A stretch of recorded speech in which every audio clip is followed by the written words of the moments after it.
Could a new law show a surge in foreclosures?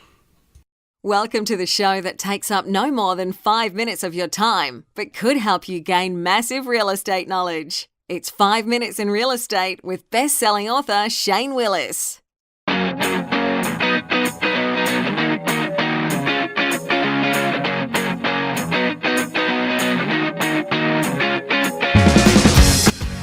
All right, so as we're recording this right now, this week's episode, we are one day away from the presidential election. I'm recording this on November 7th. And if you're anything like me, you will be glad when November 8th comes along, we find out who the president is, and we can stop seeing all the nasty commercials and advertising that has taken over all the airwaves. I went online, I seen stuff, if I'm watching a YouTube training video, guess what I have to suffer through beforehand? One side's ads telling me that I need to vote tomorrow and telling me why I need to vote for them. I get it. I understand the necessary evil behind it, but boy, let me tell you, I'm kind of glad that tomorrow we find that out and all that stuff goes on and we can get back to that thing we call, what's it called again? Life. Anyways, I'm not going to talk about presidential elections. If you heard my story 2 weeks ago, I don't care who you vote for. Go vote, but I don't care. What I am going to talk about, however, is something that happened in the Florida State Supreme Court on November 3rd that affects us in real estate. This podcast is 5 Minutes in Real Estate, so here we're going to talk about, real estate. One of the things the Supreme Court ruled was on foreclosure timelines. Let me kind of let you know what happens. Florida is a judicial state, which means in order to foreclose, you have to go through the courts.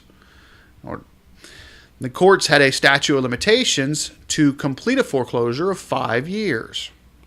What we saw some people doing was dragging the foreclosure action out, especially in the heyday when they had tens of thousands of these in the courts, just clogging the courts.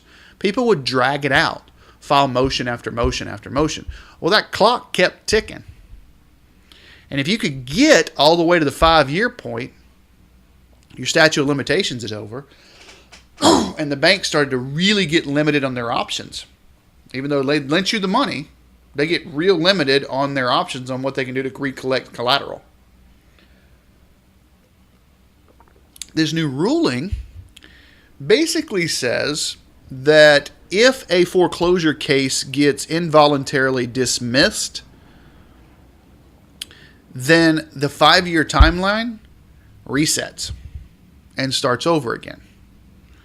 Now, there's going to be a couple of people, many people in this state, that believe this new ruling is going to see an uptick in foreclosures in the next 12 to 24 months. Stuff that the banks thought were going to be pushed out past the 5 years, so they almost give up. But now the attorneys have new life. They can get the involuntary dismissal. The clock starts over again. Now they can actually finalize the foreclosure because the people just literally are not paying. And I'm sorry, you can't live in a property if you're not making your mortgage payment. It's kind of like not making your tax payment. You're not going to live in the property. Sooner or later, the bill comes due. So there's a lot of people that believe the next 12 to 24 months we'll actually see an uptick in foreclosures in this state. Statewide, I seen the report that came out with the end of October's numbers, and we're actually at a 9-year low for foreclosure filings. So, you're talking 2005, almost, or 2007, the heyday when foreclosure started. 2008 was when we really started to see a lot of filings, but we're at a 9-year low right now. But this new rule said the banks get basically a do-over. Now, Justice Barbara Parente, I have never been able to pronounce her last name, but it's Justice Barber. We're just going to call her Justice Barber from the Florida Supreme Court, okay? She actually wrote in her opinion for this ruling that came out, when a mortgage foreclosure action is involuntarily dismissed, the effect is revocation of the acceleration, which then reinstates the borrower's right to continue to make payments. So basically, the court is saying when it gets dismissed, the part of the mortgage note that we all signed saying that if you miss a payment, the bank can call all of it due. It's called the acceleration clause in your mortgage note. Says If the foreclosure gets dismissed, that acceleration clause gets revocated or pulled away. Now the borrower can go back to making more payments again. So you actually could work this out, make payments, and keep the house.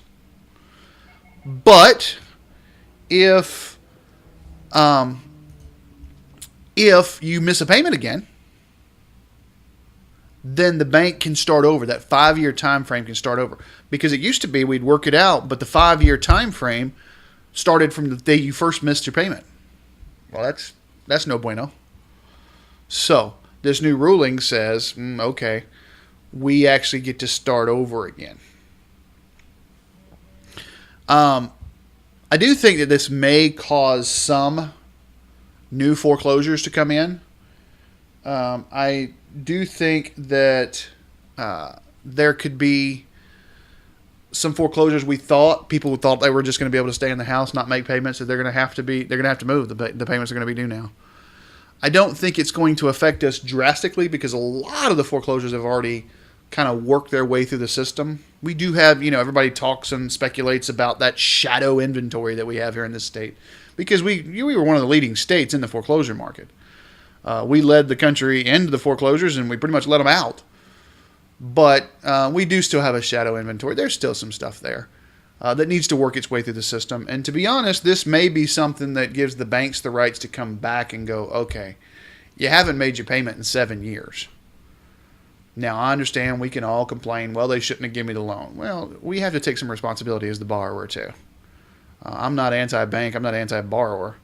But in this case, I think that both parties need to kind of take a little bit of the blame, if you will. So keep that in mind as you know anybody, or if you're talking to someone that's going through a foreclosure and they feel like that timeline is going to come to an end.